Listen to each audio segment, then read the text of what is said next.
How to recover deleted voicemails on iPhone.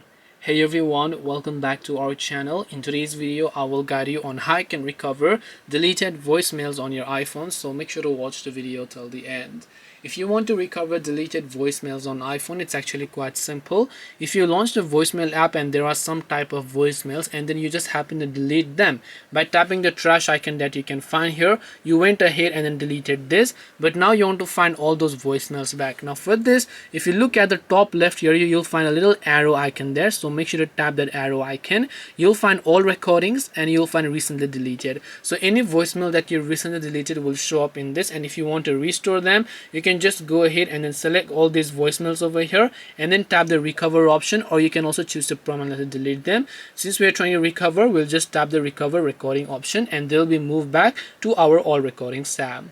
This way you'll be able to go ahead and then recover deleted voicemails on iPhone. Hope this video was very helpful. If you have got any more questions, then feel free to leave them down below. Thank you for watching till the end of this tutorial and see you soon in our next video.